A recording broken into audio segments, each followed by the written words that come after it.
So we're talking about compression of the golf ball. So good golfers get it with their irons, they can compress the ball. Weaker golfers tend not to be able to do it, and it's very, very simple. I'm going to show you how.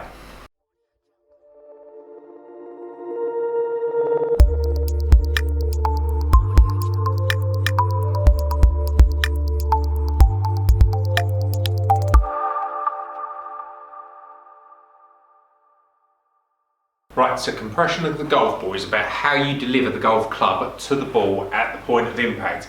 Now, a lot of people are going to get this wrong, so it's about making sure that as the club comes in, you get a bit of forward shaft lean and that the leading edge is coming into the ball and then hitting down on it. So you're taking a little bit of loft off the club and then you get a better energy transfer of club to ball, so therefore you gain distance.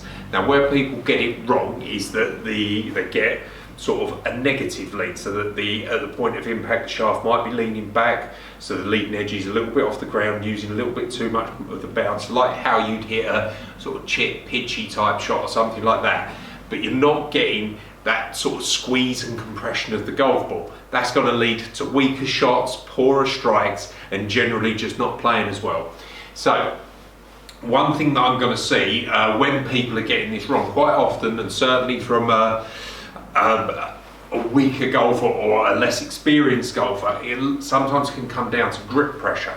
So when I say that, I mean there's two extremes of the scale here. So like too light grip pressure, that's a problem. Too stronger grip pressure, that's a problem as well. So if you're a person that suffers with that, this is what it can look like. So if I grip it too tightly, so I hold the club too tightly, you really restrict your movement so that you can't use your fingers and your wrists in your swing, and you end up steering it. So your swing could look a bit like this, that sort of forced action.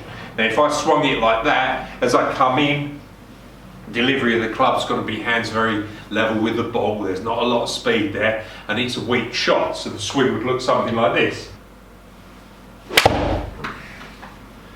So for all of my effort that I put into it, ball doesn't go anywhere, and it doesn't feel very nice either.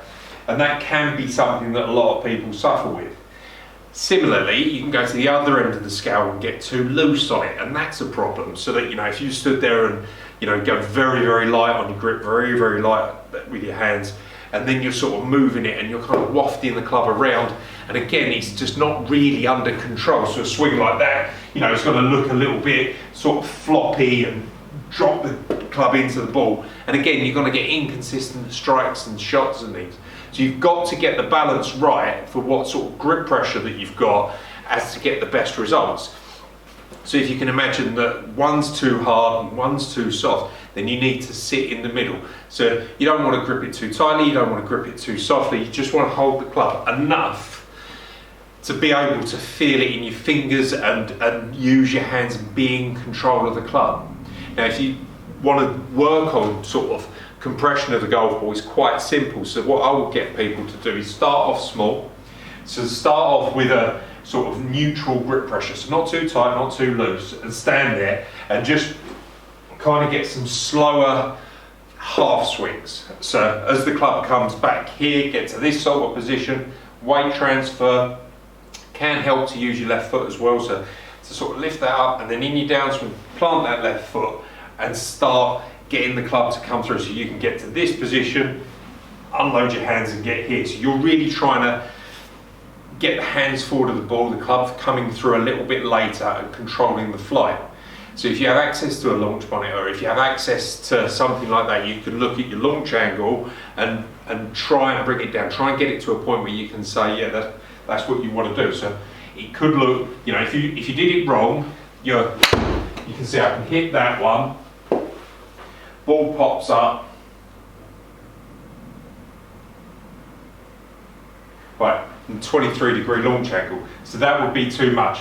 Then if I implement that sort of feeling of, a little half swing, that left heel's kind of coming up, plant that down, push off, hands forward of the ball, controlling that launch angle just with a half swing. To stand there, and then I'm influencing the sort of launch angle, bringing that down. I'm actually not hitting it any harder, but starting to gain. So I've taken 10 degrees off of my launch angle and bringing that down. The next step is to slightly lengthen up the swing. So then you just bring it forward, Try and get up to the 3/4 position, start hitting some balls like that, start hitting some shots and keep the same feeling. And then the next stage will be to bring in something like an alignment rod here.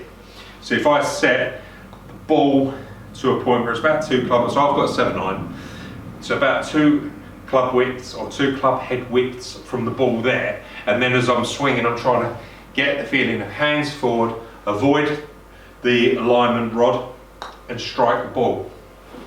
So I'll set that up. It might help when you're practicing to make sure that you've always got this in the same point, to put another club down here just to point so that you know where the ball was and then where the alignment rod is. Obviously here I've got a point that I've set it up to, so it's the same feeling. So bring it back to sort of 3/4 position, getting that feeling of creating a little bit of lag, dropping the club in, getting a better launch angle and a bit of compression on the ball.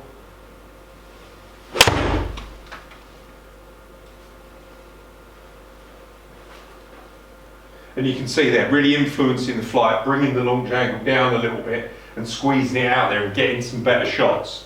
A few of them.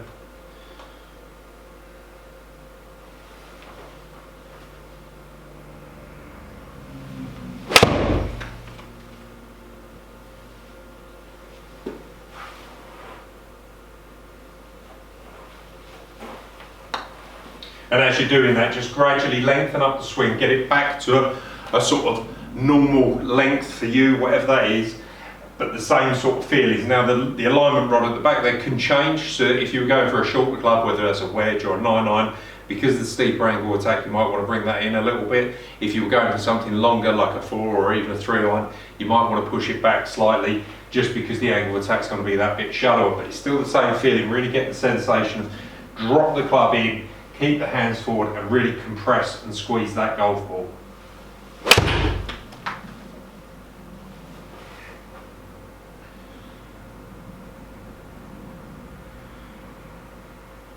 But if you like that video, make sure that you check that one out where I talk about a complete game-changing.